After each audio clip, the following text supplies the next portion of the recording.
take me alive, Predon.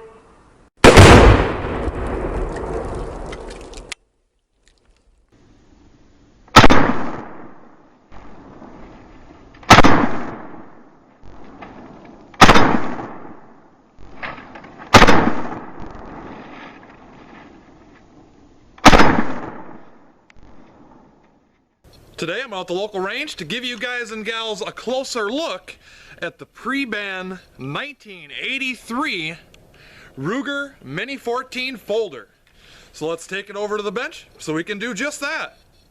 Here she is on the bench, the Ruger pre-ban 1983 folder. Now I think these are designated as ranch rifles, and then the ranch rifle back in the 80s had different stocks. They had the regular wood stock, and then they had this folder. Now I'm not 100% sure on that, but I think that's how it is. So if you know more about it than I do, leave in the comment section below a little bit more about this. I just wanted to give you guys a closer look at it and how the stock mechanism works, because I think it's pretty darn neat. So these stocks were only commercially sold to the public until 1989, when Bill Ruger pulled them from the civilian market as a response to the Cleveland school shooting in Stockton, California. And then after that, until production ceased in the mid-1990s, they were sold only to law enforcement agencies. So I think that's pretty interesting. So yes, it does have a factory folder, and we'll get into how I know it's a factory folder in a little bit. The gun is unloaded. I'm not going to show you that it's unloaded because trust me or don't. So it has this beautiful folder stock, and this is kind of how it works. See under there, there's like a lug that this stock locks onto. So you just press this lever right here down, and it unlocks. And then it comes off that lug, and then there's a pin, a push button or a capture here that allows it to pivot. And I'll put it back in the folded position. So what I like about this is in this position there is it is solid for a it is absolutely solid in the lock position. Now to unlock it, you push the button and it swings, and now there is some wobble. So then same thing, you push it down, line it up with that stud in the beautiful walnut stock, and then snap it into place. Now, so fully open, there's no wobble, and fully closed, it is very solid. Like I said, it has a walnut stock. Very nice walnut stock. There's not much damage on it, which is why I really liked it. You got a little bit of damage there, and on the other side where the wood stock actually closes, it looks like somebody had overextended the stock or slammed it at one time, and it kind of ran into the wood right in between. But other than that, and maybe a little, pitting, there's a little pitting here. But people like them because they're stainless. They're all weather. What else? Folding stock pistol grip. It has the M1 Garand style action. You can see it pivots and it locks. Pivot, lock. It's got that beautiful M1 Garand style sound. So it's an M1 Garand action, but just a smaller version. And this one also has the bolt hold open. So if I can jimmy this magazine out,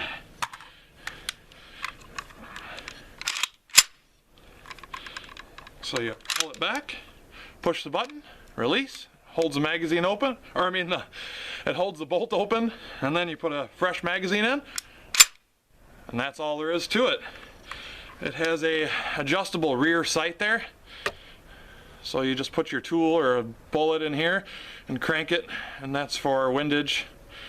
I'm not sure if it's for windage and elevation, because it looks like there are two adjustments. There's this one and this one. So once again, if you know windage, elevation, I'm not sure, leave in the comment section below. There are a few little minor chippies on the rear sight where the paint's come off a little bit.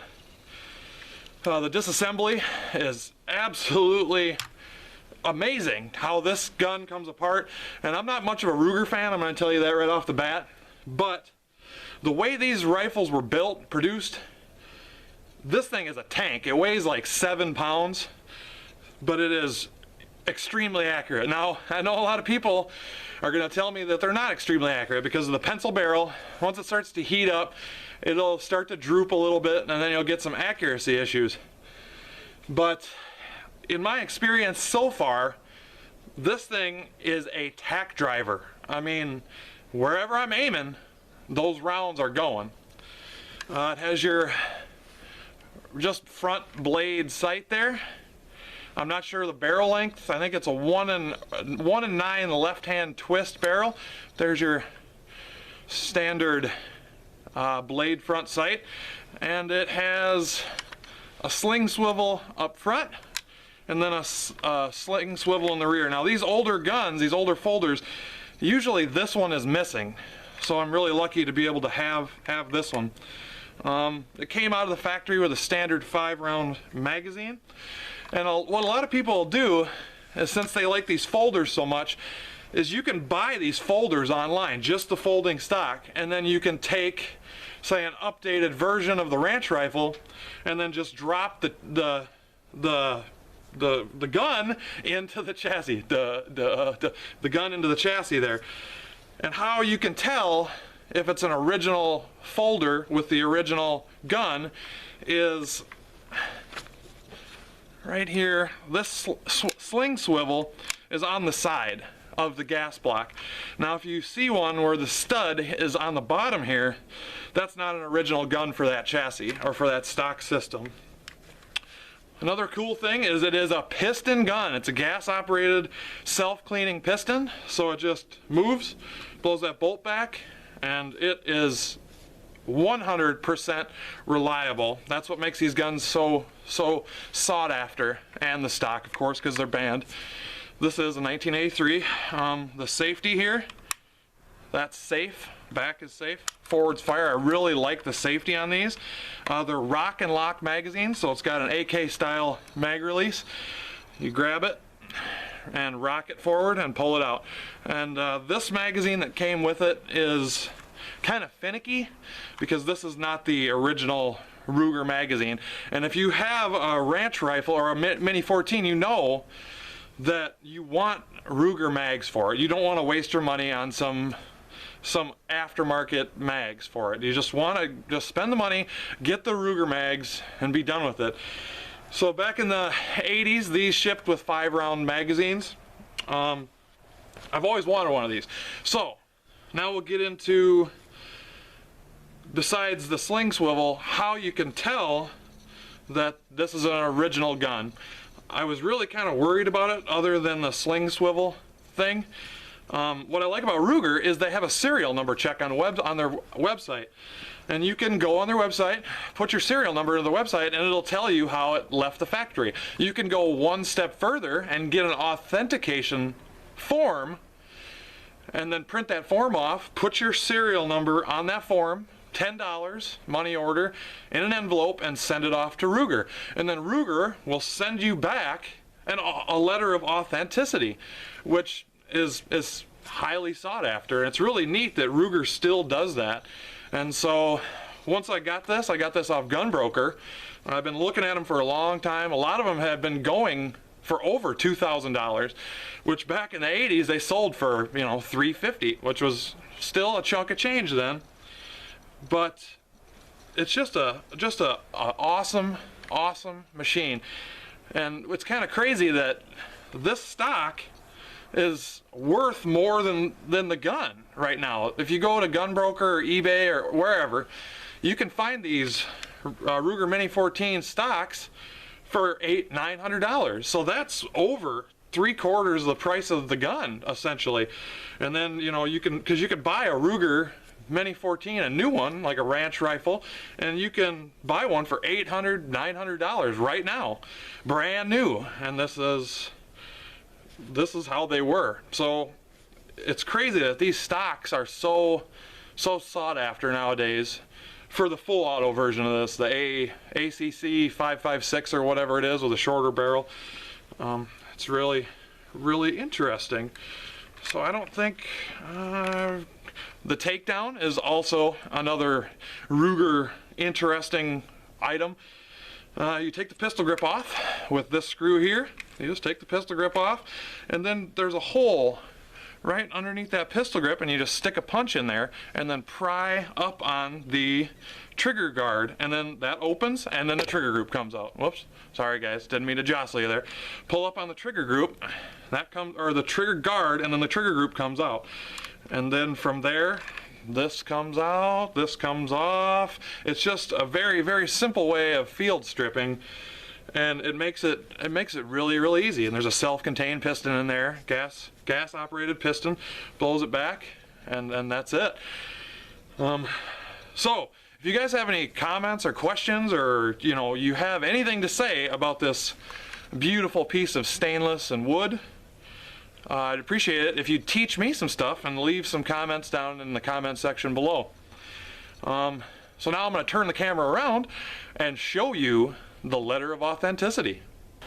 So here's the neat thing I think about Ruger is if you have an old rifle, you can, get a letter of authenticity. Go to their website, print the sheet off, the form off, send them $10 and the serial number, and they will send you a letter of authenticity that tells you where the gun was made, where it was distributed to, and the serial number. So there's a lot of weird serial numbers on these guns. There's K's and F's and 5's and that designate all sorts of things like folding stock and stainless steel, what round magazine it was when it came out of the factory. So here is my letter of authenticity. This is my address under there. You guys don't need to know where I live. And if you do, then you do. So, Ruger, December 11th, 2019. Dear Mr. Predon, our records indicate the Ruger Mini-14 rifle with serial number blah blah blah blah blah was produced in July 1983 in our Newport, New Hampshire facility. The rifle is designated as a model K Mini-14 /5F. And we'll get to that serial number in a second. So it's designated a K Mini-14 /5F and is chambered in 223 Remington. It was shipped to Sile Distributors Incorporated in Meriden, Connecticut in July of 1983. Enclosed, please find an instruction manual for your Ruger Mini-14 rifle. Thanks for giving us this opportunity to be of service. Sincerely, Strum Ruger and Company Incorporated. And then it says enclosed is the manual, and then it says is when they were established. And it's also really neat because they sent me a manual for this rifle. Maybe not this exact folder, but you know how most instruction manuals are? They have 7 different models of guns, but it's still a Ruger Mini-14. So it is a ranch rifle Ruger Mini-14 manual. But I thought that was kind of neat. For $10 you get the peace of mind of knowing what kind of gun you have, or what the serial number was originally when it came out of the factory, and what factory. So back to the K Mini-14 5F. So the K refers to stainless steel, which it is stainless, and let's see, the F refers to the folding stock. So you have the Mini-14 5F, K, the K Mini-14. So K is stainless, F is folding stock, and the 5 is a 5-round magazine. So obviously I don't have the original magazine for it, but I mean, and they're very hard to find, the 5-round original mags that this was shipped with. But what do you do? So this is how I knew that this was an original 1983 pre-ban, before they were before Ruger banned them. It's a pre-ban gun, which makes me feel a lot better. And just having this letter of authenticity probably makes the rifle worth, well, probably $10 more. So that's pretty awesome.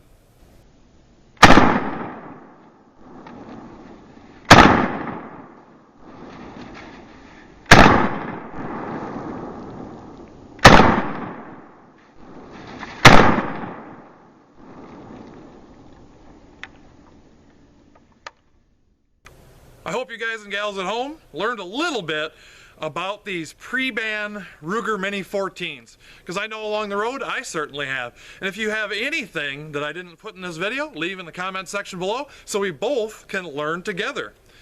Thanks for watching. I hope you enjoyed the video,